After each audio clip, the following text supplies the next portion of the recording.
G'day and welcome to this week's video. My name's Robert Gowdy and this week we're going to have a look at probably the three main issues that I spend my time teaching my clients on a daily basis. Before we leap into that, please check out in the description below. There's a whole heap of resources there that you can have a look at. There's courses on how to pay credit card off, understanding superannuation, co-contributions, and also please subscribe to the channel. That would be really cool if you could. What are the main issues? The first one for me is taking the easy tax wins. So the easy tax wins for me are where you don't need to take on a whole bucket load of debt to get a tax deduction. You can do simple co-contributions where the government gives you free money if you make a contribution to your super fund as a non-concessional or personal contribution and you're under certain income levels. There's a course on that in the description below. Salary sacrifice.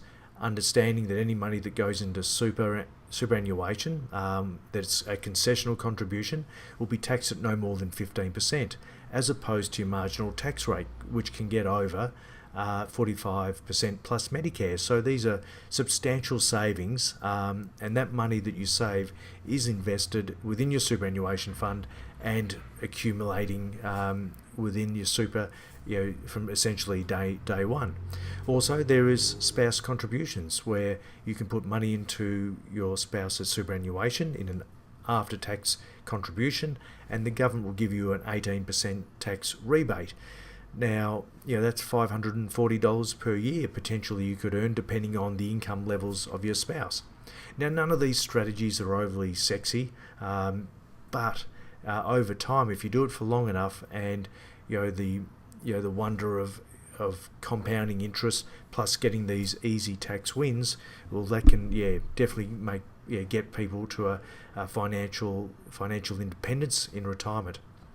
The other area we spend a huge bulk of our time is making sure we get the right asset allocation.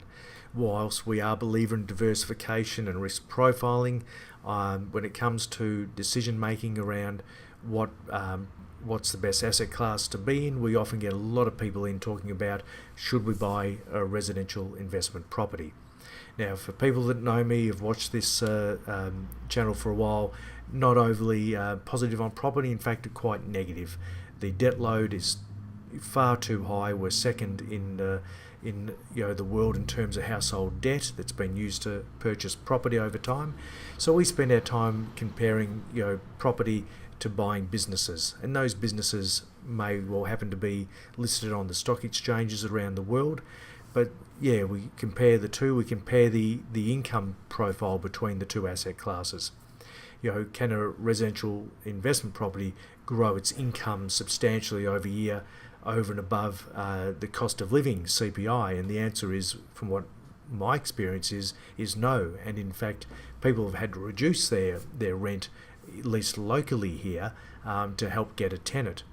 Where if you invest into the likes of Apple or Google, they are getting 20% revenue growth year in, year out. And this is because they're scalable businesses, and they're near monopolistic products and services, what people want and what they use. So the growth has been phenomenal in that area, and that is because the revenue growth has been there and the profit growth has been there. And that's something that property just struggles to do. Also, the concept around retained earnings. So property whether it's listed property or a residential property, it spews out 100% of the income that it makes, less the expenses. With a business, they will often pay out 50% as a dividend and keep 50% to invest back into their business through research and development, acquisitions, to build the business and therefore build revenue and future profit. This is a key issue in terms of the difference between investing into businesses, investing into property. Retained earnings.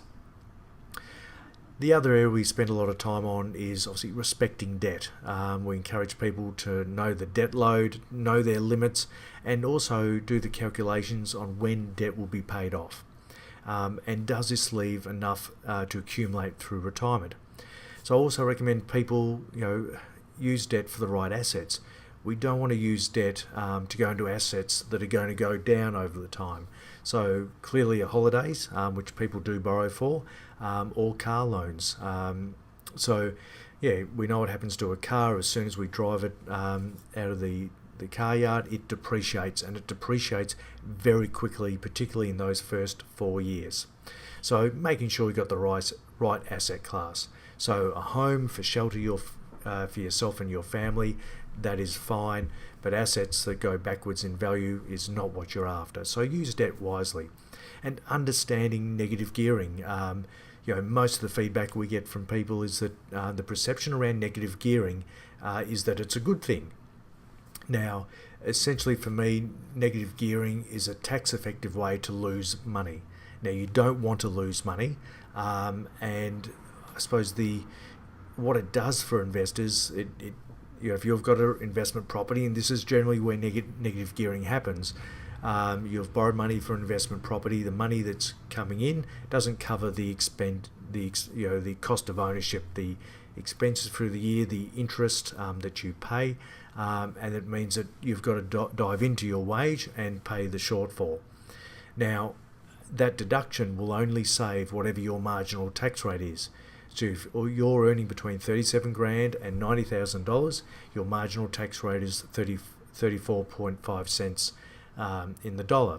So you've lost $1. It will only save you 34.5 cents. So for me, I think superannuation would trump that in terms of a tax saver.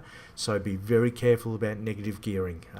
So now there's the three things. Might have gone a bit over time, but I hope that's of value for the property people listening. Feel free to give us the thumbs down. But yeah, I hope it's of value, and think laterally about these things. It's all good information, and take it on board, and we'll see you next week. Thanks for listening.